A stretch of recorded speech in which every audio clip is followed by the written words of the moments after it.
Great. And with that, I'd like to introduce TJ Debates. He's our East Metro Area Fisheries Supervisor. Joining us today to talk about muskie management in Minnesota. TJ's been with, how long have you been with the DNR now, TJ? 19 years. Wow. Time flies when you're having fun. Yeah. So TJ used to help me out a lot when I did the Trout in the Classroom program in Minnesota with some trout fishing stuff. So he's a great guy and very knowledgeable in the fisheries side of things. So I appreciate you joining us today. And with that, feel free to introduce yourself and take it away. Thanks, Benji. Just appreciate, Benji, you asking me to come talk today on muskie management in Minnesota. I'm an area supervisor, but I'm heavily involved in kind of our sockeye, pike, and muskie work groups and kind of our technical team. So a fair portion of my job is muskie related. So I'm just happy to be here and happy to participate. And thanks for the opportunity, Benji. So today I'm going to talk about muskie management in Minnesota.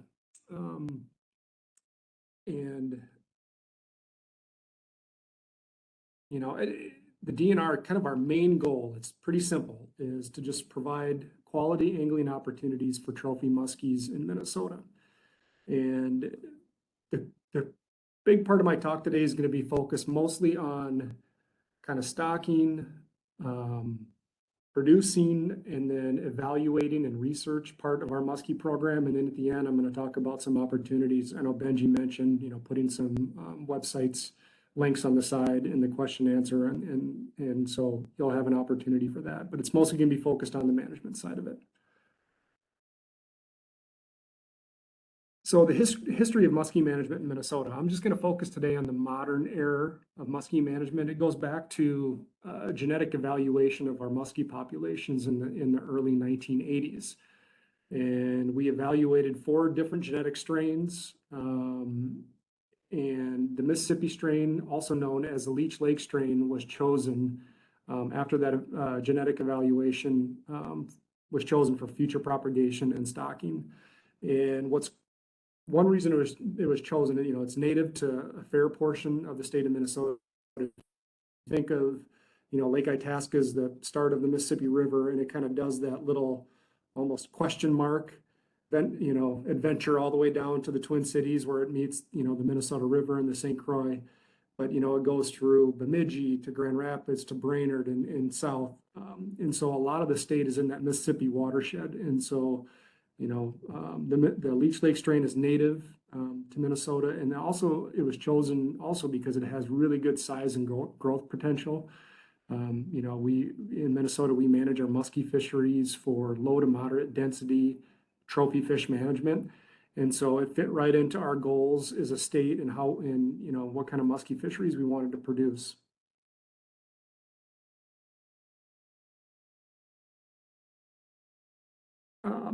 So our muskie management, I'm going to start off with our stocking. So in order to establish this Mississippi or Leech Lake strain of muskies, brood lakes needed to be established. And right now we have 5 brood lakes: Elk, Little Wolf, Plantagenet, Rebecca, and Pleasant Lakes. Elk and Little Wolf and Plantan are up in the Bemidji area, and then Rebecca is out in kind of northwestern Hennepin County. And that's the main source of our brood lakes. That's where it all starts. And then the lakes up north are used certain years if we have some bad weather or something goes wrong on Rebecca, they're kind of backup lakes.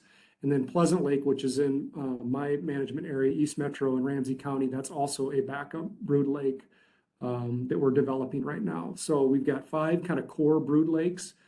And then every 3 to 4 years, the Walker area office, they go out and trap muskies out of Leech Lake, because that's like the Leech Lake proper. That's kind of that pure genetic strain out of Leech Lake.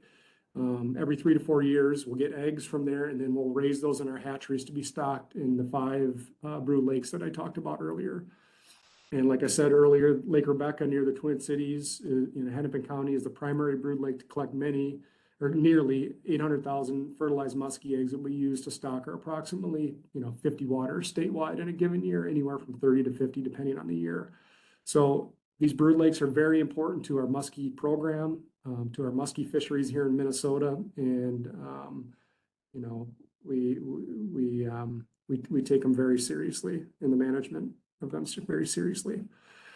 So the egg take operations, the picture on the left looks 4 muskies, and you know, just from observation and experience, usually what happens is you have in your trap nets, or if you're electrofishing, usually you'll have 2 or 3 smaller male muskies. In the same net is a larger female muskie. The second from the top, that's definitely a female. And they're usually kind of hanging out, and they come and they move into the nets and they attract each other at that, you know, those certain times of the year. And we use both the male and the female to basically fertilize, you know, to make the eggs and to fertilize the eggs for our hatchery and our production statewide program. The picture on the left, 2 specialists out of the West Metro office. They're the ones that do the egg take operation out on Lake Rebecca. Kristen Macaroni, and then BJ Bauer. He's now out in Ortonville. He's a specialist out in Ortonville. But BJ's massaging the male muskie, and Kristen is aspirating and then sucking the milk from that male into a test tube for fertilization after the female eggs are stripped. So it's quite the process, and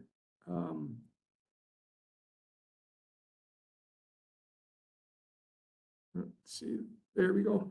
So the test tube on the left, that has the male milk or sperm in it. And then on the right is the female. You strip the eggs into the pan. You do, a lot of times you'll try to do at least 2 males to 1 female.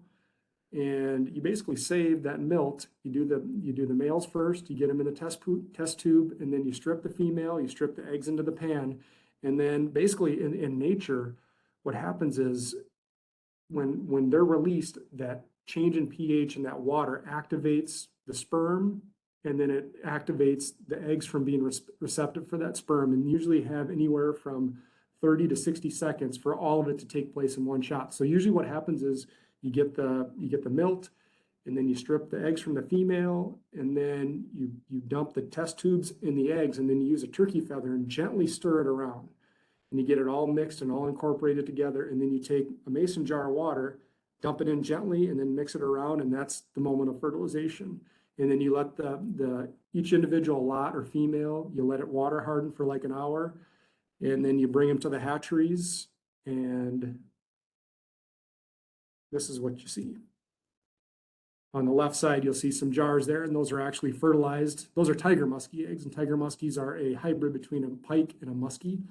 We use the female muskie and male pike to do the hybrids, but you can see there's kind of white or light colored eggs, and then the darker eggs. The darker eggs are viable eggs that were fertilized, and the light eggs are ones that just didn't get fertilized. And so those will hatch in our hatcheries, and usually it takes about anywhere from a week to 10 days once they've hatched. And then they need to start feeding. They've absorbed their yolk sac just like a chicken egg. They've utilized all their kind of internal resources, and now they need to start feeding externally. And so the picture on the right, those are what we call transplants. It's actually a muskie fingerling, but we raise them from like right about now. Our hatchery folks right now are just starting to transfer all of our fry into buckets to start feeding them dry diet. It's basically a fish food, and we raise them on fish food up to about 2-3 inches. You know, in these tanks through early to mid-July.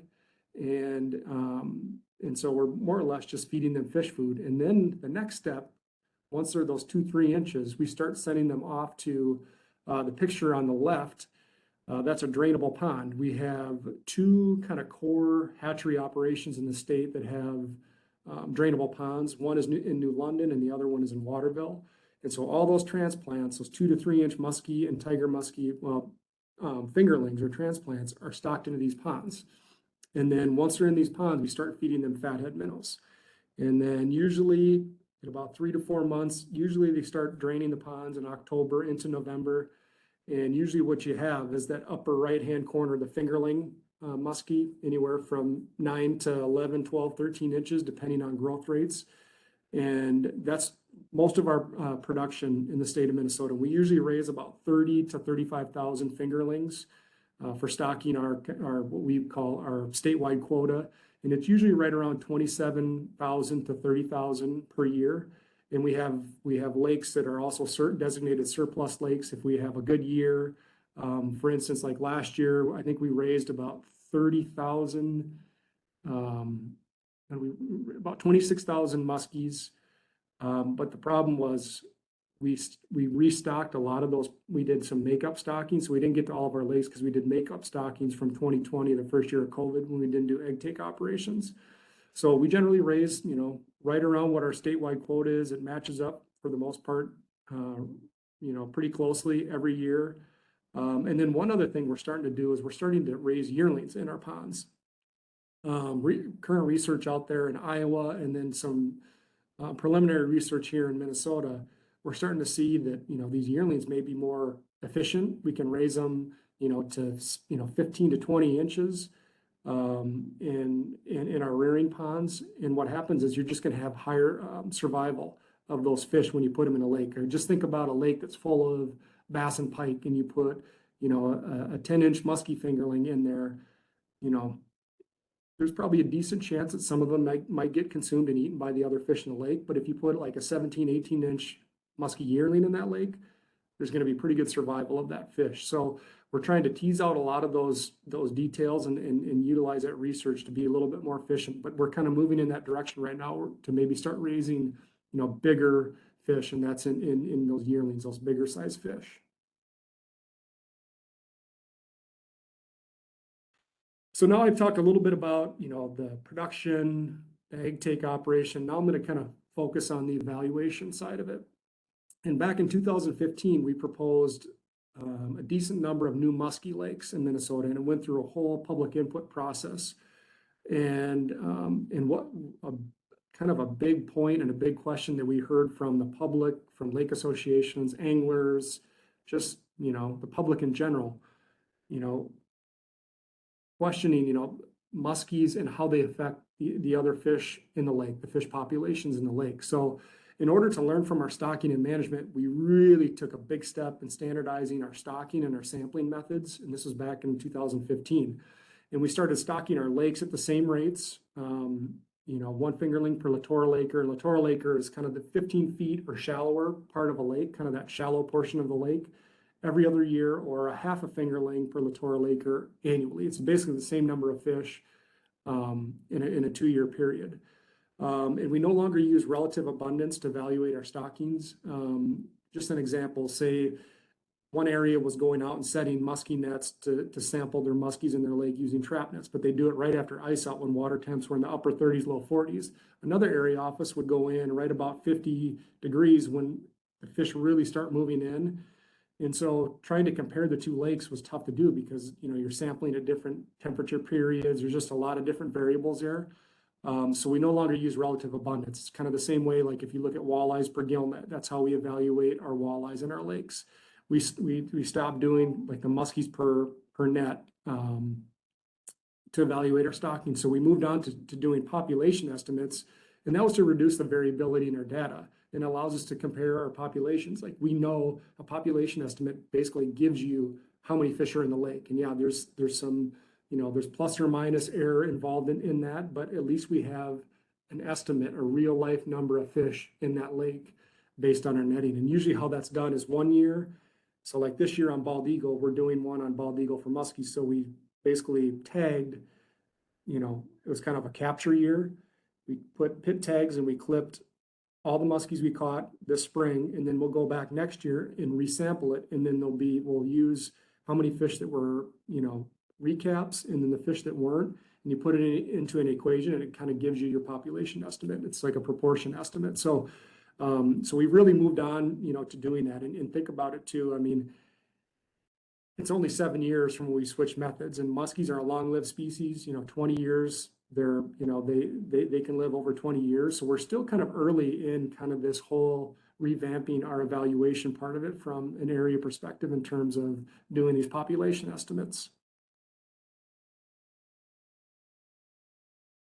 And so another part of that public input process, I mentioned, there were critics on, how are muskies going to change the fish communities in our lakes? Are they going to affect our walleye populations, our bluegill populations, our pike populations, our bass populations? And so we really started focusing on looking into this. And this project right here, this was done in 2020, is published in 2020. 3 colleagues in the DNR looked at, are muskies affecting fish communities and waters where they've been introduced? So basically looking at before they're introduced and after they're introduced, and did it have any effects on the other fish communities in the lake, the other fish populations? And this was looked at in 2012, and then it was revisited again in 2020 because there were some lakes that were really new to the program and they were still very immature populations. So we were able to add a couple more populations and a couple more data points to this evaluation. And basically what they found is, muskie introduction and management did not adversely affect game fish populations in those study lakes. And one thing in particular, the walleye numbers and mean weight did not significantly decline after the introduction of muskies in these lakes. And that, in fact, for all 3 lake groups that were part of this study, walleye catch rates were higher after the muskie stocking. So trying to put together all these pieces of the puzzle where we're being asked by the public, by the anglers, is muskie management good for the other fish populations in the lake? And what this study found is it's not adversely affecting the game fish populations in the lake. So that's really good. And kind of the next step after this was actually going out and doing food habits of predators in our lakes that have muskies, and then also reference lakes, and looking at what they're eating. So food habits of individual predators, so what muskie, walleye, pike, and largemouth bass, and looking at what they're eating in these lakes to kind of see if we can, get a little more detailed, a little more detailed information on what's going on in these lakes. And no surprise, muskies consumed a broad range of prey. Walleyes were not common in the diets of any of the species, muskie, walleye, pike, and largemouth bass. Diet overlap was really low for muskies. They were kind of eating their own food type compared to the other fish species, so they weren't competing for the same resources. That's what that's telling us. And kind of the big part in all lake groups, pike and walleye diet overlap was highest in all the lake groups. So basically these pike populations and walleye populations, they're competing for food resources more than the other 2 species. So that was really cool to actually get some of that diet information from, his name is Camden Glade. He's a grad student at Bemidji State. And then Brian Herwig, he's a researcher with Minnesota DNR up in Bemidji. So, they started trying to answer a lot of these questions that we got in that public input process. So trying to put, data, facts, information to a lot of the questions that we received during that public input process. So kind of the next step, which is this is where you really start looking at how these food habits, how they affect a lake, is actually, instead of looking at individual and what they eat, looking at the population. And so Tyler Ahrensdorf, another researcher in the DNR, is working with Brian Herwig on basically comparing consumption by muskies, pike, walleye, and bass in these lakes, but based on a population level, not an individual level. You can see a underlying population. So basically, we want to know how much food is being consumed by a population, not just one species. So consumption by an individual times the population size, which you get in the population estimate that we do for muskies and that we'll be doing next year on bald eagle, and that will give you the consumption by the actual population. And so kind of taking that next step, instead of looking at just an individual fish, looking at how each individual fish in that population, how that kind of translates to how much they're eating in a given year, like grams or pounds or ounces per year. And just like I said, how much food is consumed by that population. And this is kind of a series of graphs here from Tyler that was done on, this is Lake Chaminade up in the Little Falls area. They did this lake last year where they went out and did, they took the the diet information from Camden and Brian, and then went out and did population estimates on bass, pike, muskie, and walleyes to actually know what's in the lake, how many fish are in the lake, and then that's where you can translate, that consumption to the whole population. And what this is saying is, you look at bass, pike, walleye, in the lower left-hand corner is the muskies, the MUE. You can see the individual fish based on, the x-axis is the age, and it shows the consumption in grams per year of each individual fish. And you can see how it's much higher in muskies. And they're a bigger fish species. They're going to consume more biomass in a system. They're going to consume more fish. They're going to consume more protein in a system compared to the other three species. But the big kind of the kicker here is that population level, which is this next slide. The right graph, the two graphs, and one on the right shows the population size. You can see muskies, they estimated about 170 muskies are in Lake Chaminade. And that really kind of, it shows we manage our populations in our lakes for low density trophy fish. And you compare the size of the population compared to 1,500 walleyes to, 3,600 pike and to almost 4,800 bass in that lake. The muskies, even though they're consuming more on an individual basis, when you look at the whole population, the left graph kind of shows you the population consumption, kilograms per year. Muskies are much lower than the walleyes in the pike and the bass. So kind of showing that our management, kind of going back to that study that was done that I talked about earlier, we manage them at lower levels. We're not seeing these big effects on the rest of the fish populations because we manage them at such low levels, and they're consuming on a population level, they're consuming far less fish in food in those systems. So kind of putting it all together, one thing after that whole public input process, we really wanted to focus. So I'm in fisheries management. Like I said, we talked about earlier, I'm an area supervisor, and we really asked our fisheries research side, our colleagues in fisheries research, to help us out with a lot of these questions that were being asked from the public, from, sunfish anglers, pike anglers, walleye anglers. What's really going on with muskies? What are they doing in our lakes where we stock them? And all the research right now, I mean, we're putting good data, we're putting good information, good facts to say that, muskie management in Minnesota is, from what we're seeing, these populations can coexist together, and muskies aren't going to adversely affect those other fish populations from what we're seeing. So kind of putting all those pieces together, like I said, that bioenergetics project, the one that we talked about, kind of that fish, the population level consumption, that's going to be finished up here next year at Bald Eagle, and this year is going to be up at North Star Lake in Grand Rapids. So we'll have some more data coming in the next couple of years there, but it's looking like we're answering some of those questions that we got in that public input process. So now I'm just going to switch gears a little bit and kind of just getting started with muskie angling. I think Benji's going to post this link in the chat room.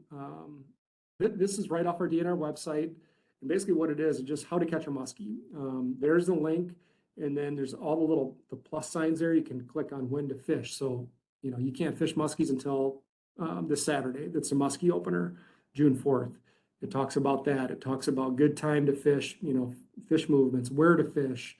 It kind of gets into some of those details, how to fish, the gear to use, and kind of what's important to know, and then just kind of the basic biology of the animal, of the muskies. And it's just a great place to start. And, getting kind of that good basic information can get you started. And then, I wanted to focus also on, kind of the local information. I have a picture, just a screenshot of our fisheries area offices. This is on our website. You click on that link and it gives you a list of, the approximately 30 area offices in the state. And we, most of the area offices, probably other than, I'd say one, manage muskies, one or two. And so you could contact, the area fisheries office and ask, how's muskie fishing been? Have you done any, population estimates? What are your muskie populations looking like from your evaluation in your netting and your surveys? Reach out to us. You anglers pay for us to do the work for the fishermen and so utilize us. That's why we're here. You can look all of our area offices up. You have email and phone numbers for everybody that works in each individual office. Reach out to us. That's a good place to start. And then you can also just do a basic Google search of bait and tackle shops close to the lake or river you're fishing. So say you wanted to fish the muskie lakes up in the Fergus Falls area. Click on that little link right there and go to the Fergus Falls area office and click on any of the staff there, and they should be able to help you with getting you started on places to fish And then, look up the tackle shops or the bait shops in the area and get a little, kind of fishing intel from them. And you can kind of put everything together and you can kind of collect that info and get a good start on trying muskies. So, that's, I'd say just that local intel is, don't hesitate. The area office, I want to stress that, I think a lot of times the public's maybe a little nervous to contact us. That's what we're here for. We're here to provide fishing information. It's public, our netting information, it's public information. So don't hesitate one bit to reach out to all of us.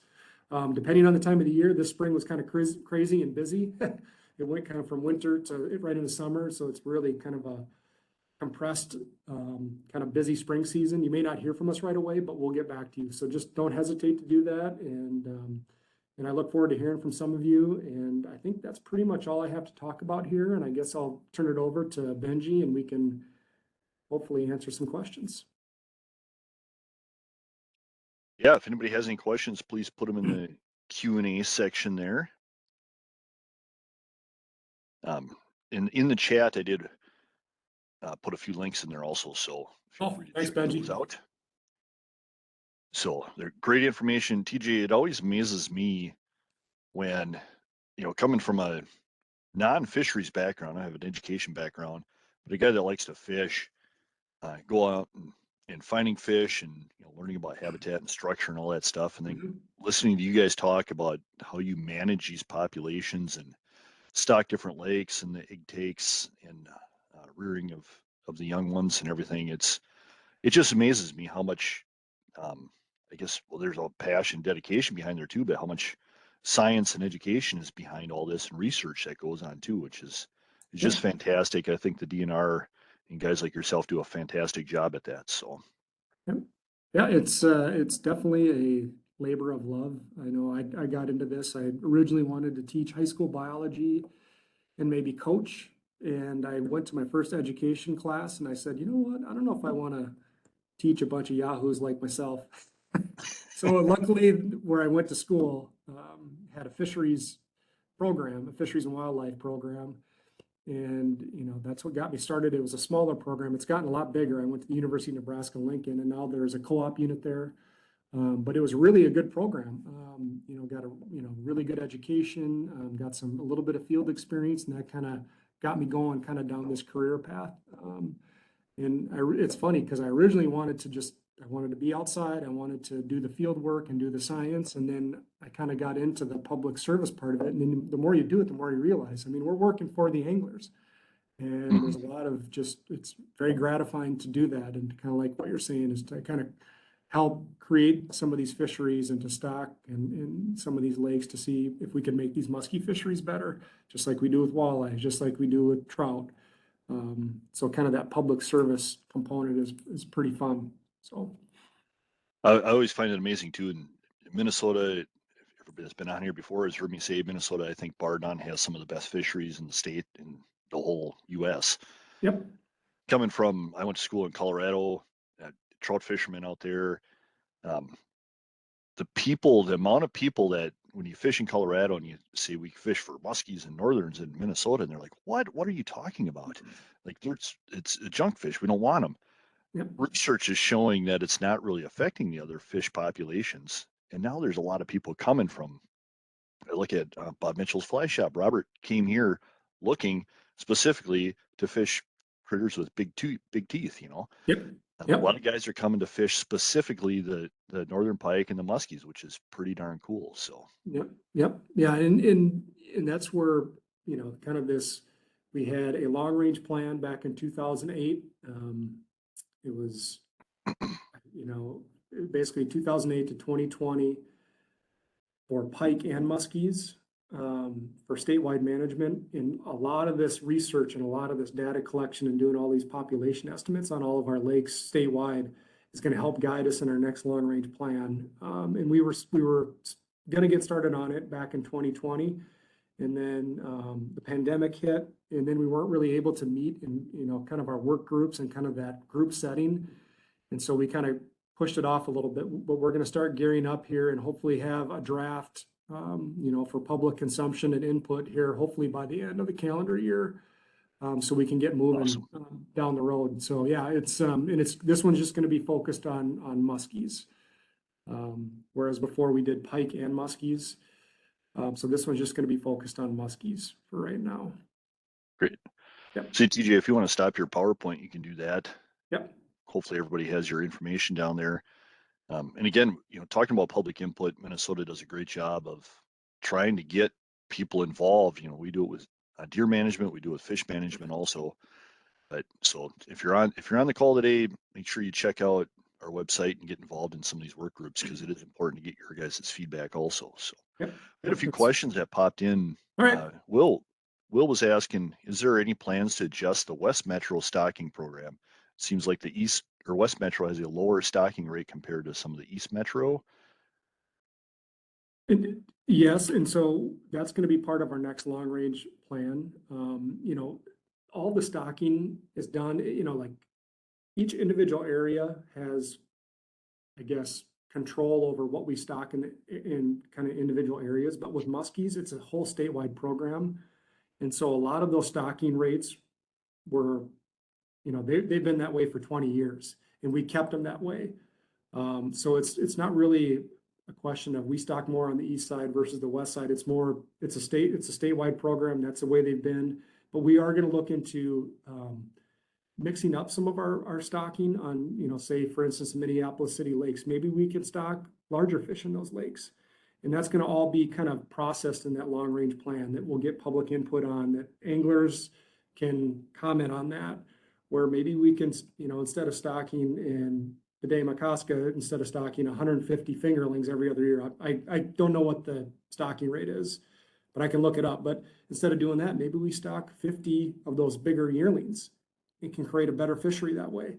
And so that's what we're trying to learn from our evaluations, from our, some of the recent research is coming out with the size of the muskies that we're stocking. And we're hoping to address a lot of those questions in our next long range plan. But it's a really good question. And like any kind of management, it's adaptive management. We listen to the public, we listen to concerns, to criticism, to whatever. We take in the input, and it's it's the biology. It's also public input, and it's very adaptive. We can change it. We can change it, and we hope in that long range plan and the new one coming up, we can address some of those concerns, and and try to change some things up in different areas. There's a lot of areas have different ideas on what they'd like to do, and a lot of that has to go through our muskie. We have species technical committees, and then we, it usually goes to the committees, we talk about it, and then we kind of address some of those issues. And a lot of these will also be addressed in the long range plan. So great question, Will. And another chance to get involved, Will, and give your input on that if you want something to happen. So, and you've got my email there. Feel free to reach out to me, and we can talk more in detail if you want. Yeah, Lisa was wondering, and I asked you this question the other day, so good question, Lisa. I had the same one. My question is what's the purpose of creating a hybrid muskie? What's your point in doing that? Yep. Good question. Hybrid muskies, we started producing those. I think this is back in the 80s, kind of the start of kind of when we really started ramping up our muskie, kind of our modern era. And kind of that hybrid vigor, we kind of thought that putting them in these lakes in the metro that may not have as good a water. So like when we choose our muskie lakes, we look at a lot of different factors. We look at, shoreline development. We look at water clarity. We look at what's in the lake for forage, like preferred forage, like perch, bullheads. Well, sometimes Cisco, Tulubi, kind of those fish that have a lot more higher caloric content. They're just, it's like, a hot dog versus a steak kind of deal. Like you want those lakes that have that good forage for muskie management. Some of the lakes that we put tigers in, they don't meet all those criteria as well as say a muskie lake. So we put them in some of our metro lakes just to provide a fishing opportunity. And as some of you probably are aware, pike can be really aggressive and they can bite really, really easily.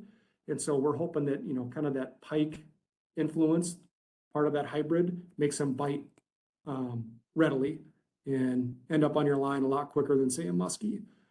So it's like, and they're also really cool looking too. They kind of have a good mix of both the coloration and the markings.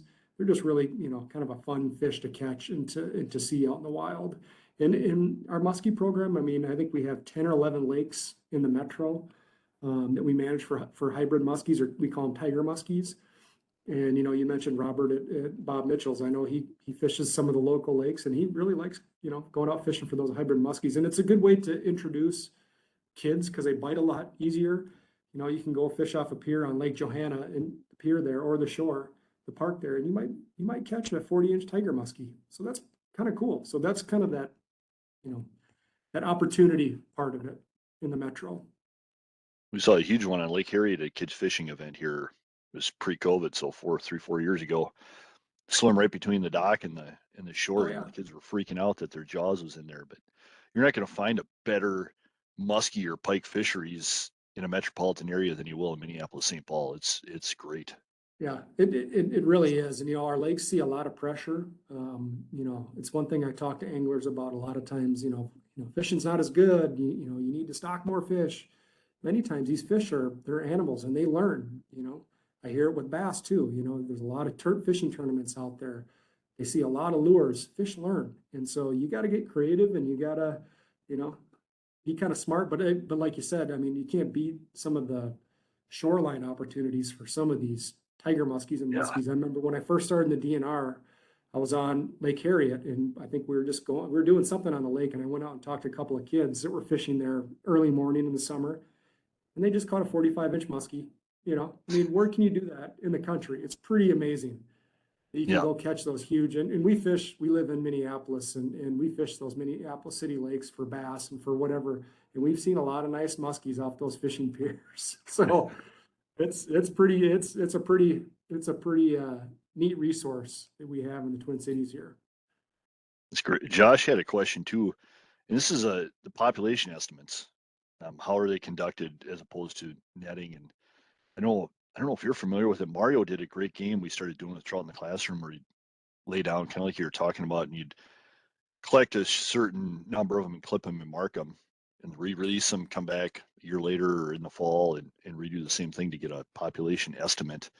I forget the name of that game was called, but it was a fun experiment. Yeah, maybe, yeah, I don't know, that'd be kind of cool to see.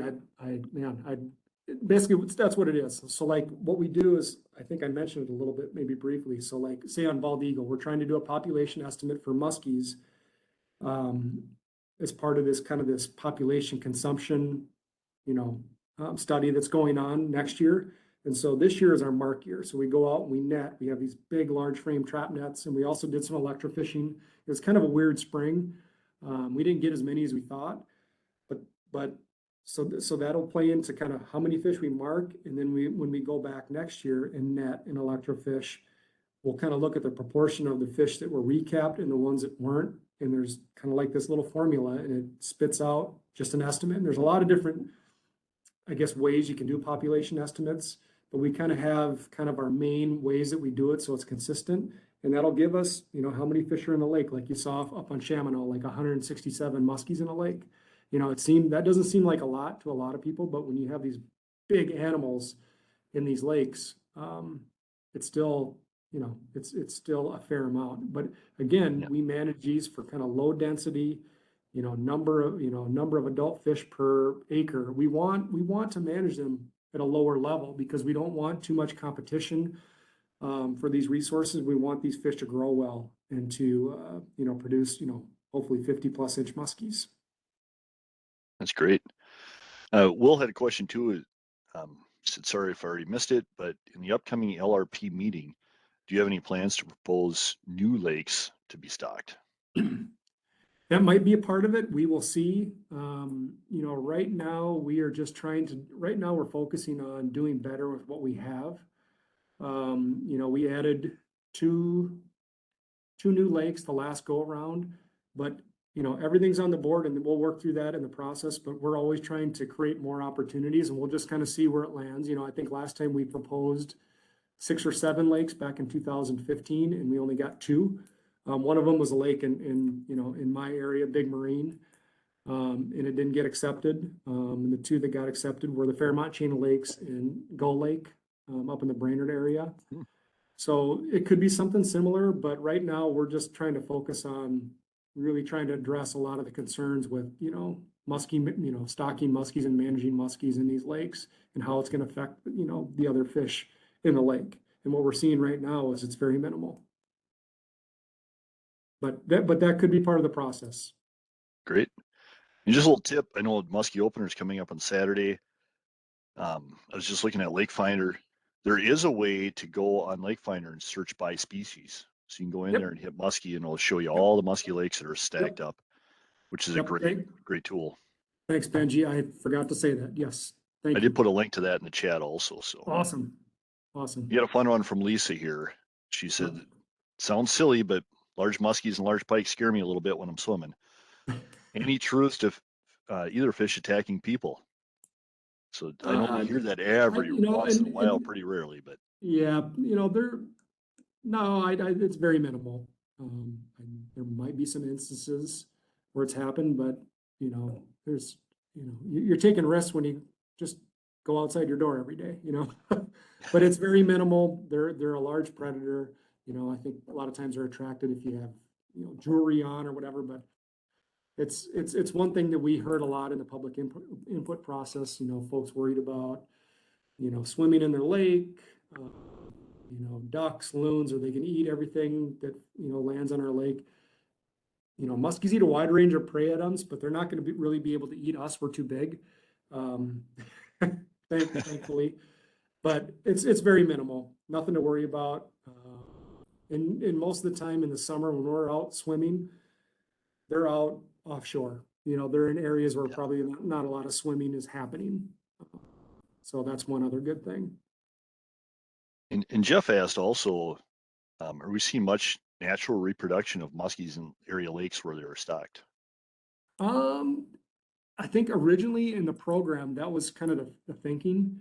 I think we have about 45 to 50 lakes that we manage through stocking, but there's actually almost 100 lakes in Minnesota that are, managed for muskies. And so basically half of our lakes in Minnesota, we don't stock in their natural populations. They reproduce on their own.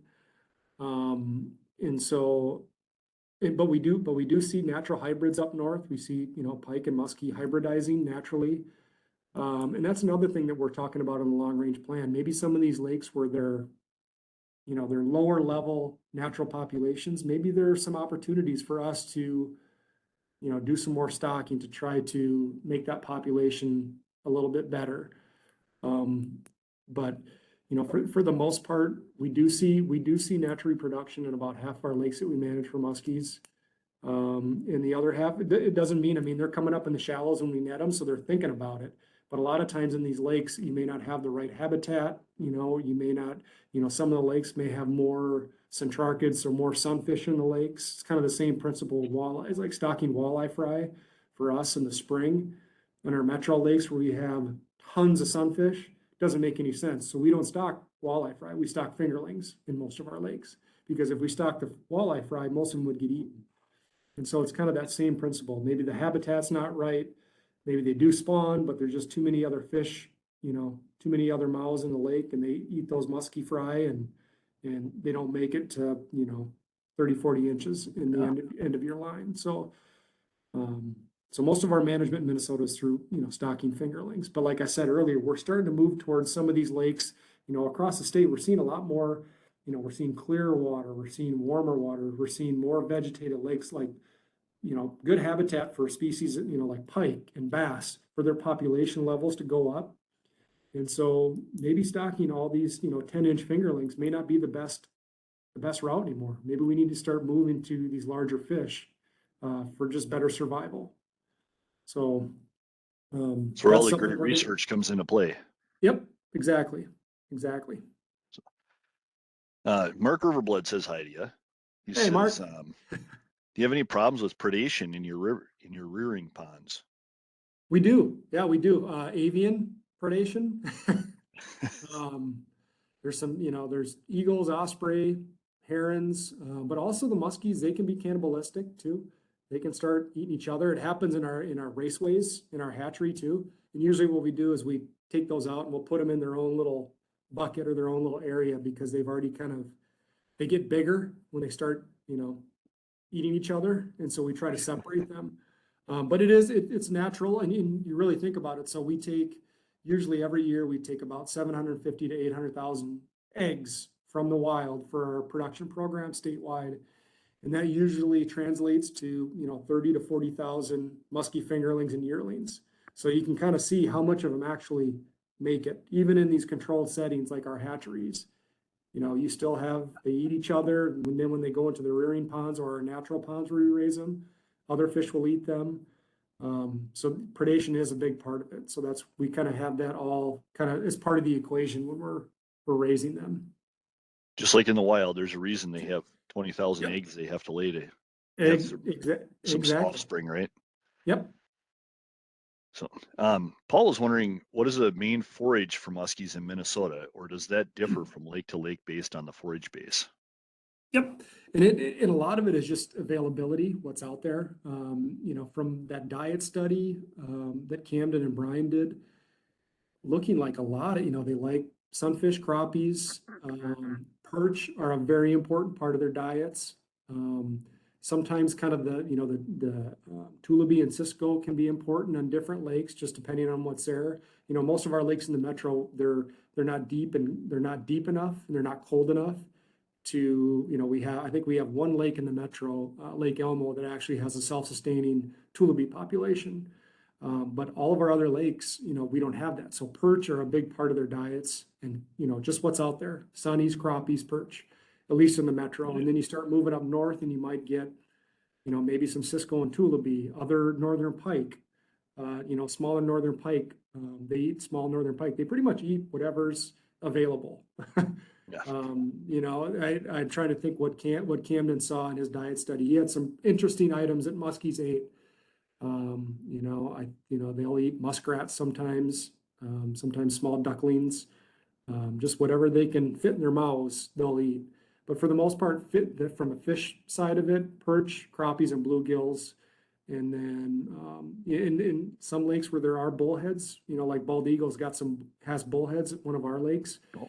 And bullheads are a big part of their diet on our lake. So just because they're out there, they're available. And they're, you think about other than the spines, they don't have scales. They're kind of cigar shaped. They can go right down right in the esophagus and right down to the stomach much more easily than say a really flat bass or a flat big crappie. So they just fit in the mouth a lot better. So, Awesome. but it just differs. And hopefully we'll have all that information in our long range plan that kind of shows, all that research that's being done and what they're eating in different lakes. But I'd say a good thing if you're fishing for them, just, go to our, state of Minnesota, we have probably the best fish data set of all the states. I'd say we're probably the best. We're probably the envy of all the other states in terms of our fish survey database. So you go on Lake Finder, you type in, say you type in Jarvis Lake, it'll show surveys. Such a great tool. Yeah, and so you can look and see what kind of prey, what's in the lake, what should I, try to match my lure? Oh, there's a lot of perch in the gill nets. Maybe I should use a lure that matches perch in this lake. It's an important part of the, the forage. So kind of using that information to help you, fish is you can use a lake finder for that too. Not just looking for, big fish or big sunnies or bluegills or crappies in a lake. You can actually see what kind of forage and what's out there for muskies and pike to eat in those lakes. It's great. I know we've talked a lot about musky lakes, but they do live in rivers too. And both Ron and Mark had river questions. Ron was asking about muskie stocking on the Zumbo River below the dam. Mm-hmm. And Mark was curious about the Rum River. He's caught very few muskies in there. If there was any consideration about stocking or reintroducing them to the Rum River. Nothing's ever really off the table. But when we look at muskie fisheries, we want to try to find, big acreage where it's more, like big bang for the buck. So when we select our muskie lakes, you kind of want those lakes where there's a lot of acreage. They're a big species. They can spread out. River, most of our river stockings in Minnesota have focused on, kind of the lower ends of rivers. So like the St. Croix, we stock below Taylor's Falls. It's more like a lake. We stock that with muskies. But for the most part, most of our muskie management stocking is, we do a little bit on the Mississippi up between Brainerd and Grand Rapids, but most of it is, in our lakes.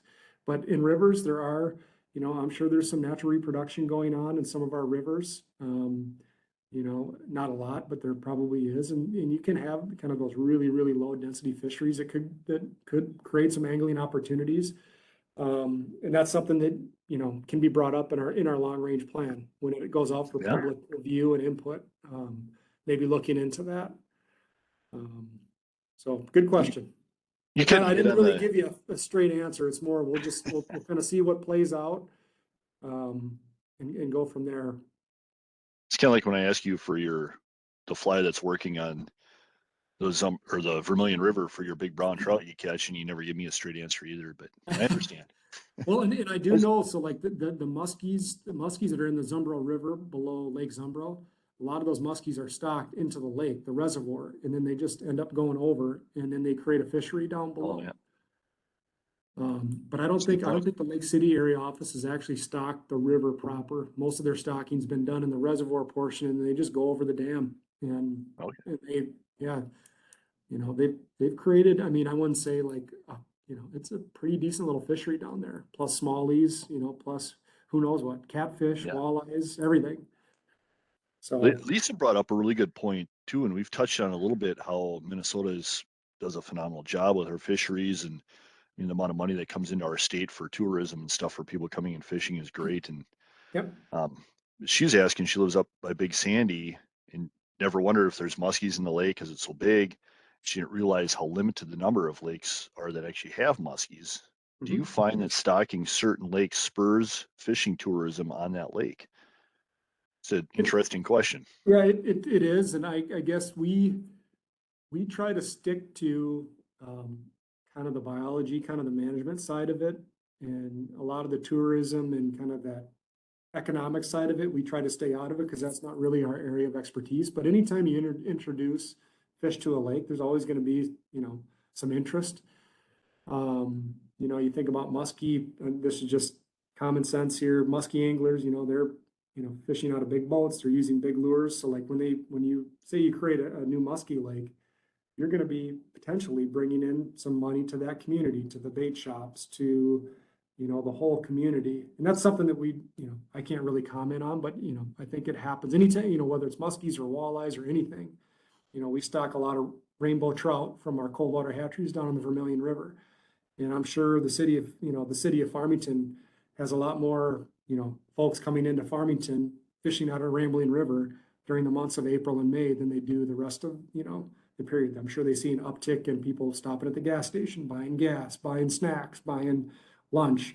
And so anytime you create those opportunities, kind of that, you know, kind of that part is going to follow. But we try to stay away. We don't really get involved in that. It's a good question. We just try to focus You don't want to on. get into politics, right? No, we just I know, not. I know the Dairy Queen and trout opener in Farmington's always busy, so Oh, yeah. can never get a good ice cream going out of there. Yep. But that's, you know, that's what we do. I mean, that's a lot of my great memories growing up. My dad would take me down by Preston and down by, you know, Lanesboro and Chatfield. We'd trout fish and we'd stop and we'd get a Dairy Queen, or we'd stop and get a burger and a pizza or a candy bar and a Coke. I mean, that's the kind of stuff that it's part of fishing, you know, it's those good experiences and it's not all about the fishing. And, you know, that's why in the metro, we have a lot of these fishing in the neighborhood ponds. You know, we have them close to parks because you can go there as a family, you can fish. Oh, Yeah. Kids lose their interest, even if you're catching fish, they go play and it's still a fun time. So fishing it's not just about the fishing. It's kind of about the whole experience. So if we There's can help a with lot of that, history that's and great. a lot of history, a lot of tradition that goes into fishing, stewardship that, you know, we've been talking about, and we promote through the DNR to keep everything healthy and Yep. moving in the right That's- direction. So Exactly. And that's kind of our part, is kind of managing, you know, the populations. So it's kind of like if you build it, they will come. That's kind of our part of it. and I know after they caught that record sturgeon out of Lake St. Croix, which isn't too far from my house, and I ice fish out there in the winter. I've never seen so many sturgeon fishermen in my life after they caught that record sturgeon out of there. So it does have an effect on a fishery for sure. When It does. And it goes to show you, you know, how it can create that buzz. And I mean, what a cool species to catch, you know, a species that was around back when the dinosaurs were roaming this earth, and you can go out on Lake St. Croix and catch them. I mean, right there. I mean, like, you know, 50 to 60 inch sturgeon. It's a cool It's experience. crazy. It's crazy. Yeah, it's fun. Well, I really appreciate giving us an hour here to talk. We're just about out of time. If anybody has any last questions, um, put them in the Q&A there. TJ, it was great information. I look forward to getting out and fishing one of these days with you again.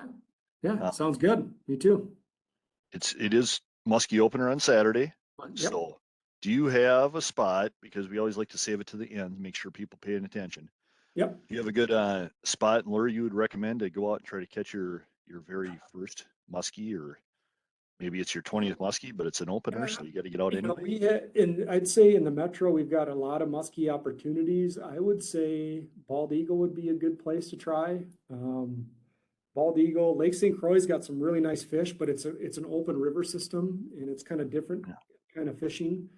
River levels are pretty high right now, so I'd say probably stick to lakes, but I'd say just those, I think the other kind of misconception about muskies is you got to use a big lure.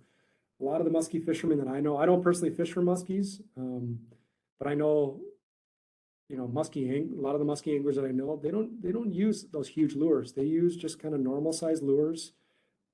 So you could probably go out and try to catch walleyes or pike, and you might end up catching a muskie. That's usually a lot of times what happens. You hear that, but I'd say just, probably right now water temps are, they warmed up last week, and now they're kind of coming back down. Fish are going to be probably still in the shallows. They're probably not moving into their summer pattern where they maybe go a little bit deeper water and off breaks and points and sunken islands. So, I think they're going to kind of be up in the shallows and maybe just jerk baits and, something that would, especially in the metro, basically mimic a perch. Anything like that, I think would probably be a good option. You might catch a big pike or a big walleye in the process too. Awesome. But yeah, Well, hopefully that helps. I wish I could say, I don't do a lot of muskie fishing myself. I work on them, but I don't really fish for them all that much. I've done it a couple times and I get too antsy. I need more action. A lot of times muskies, you got to really put in the time and the effort, and yeah. so you got to be ready for that. The fish Yep, of it's 10,000 dedication. casts, right? That's what they say. I haven't hit that number yet, and I haven't caught a muskie either. So I'm still, Yep. It's kind of like the owl and the lollipop. I'll still be out there licking away or throwing Yep. lures in the water, see if I can Yep. catch one of these days. So Yep. again, TJ, thank you so much for joining us today. I think with that, Yep. we will pop in the back room and Cass, you can stop the recording, and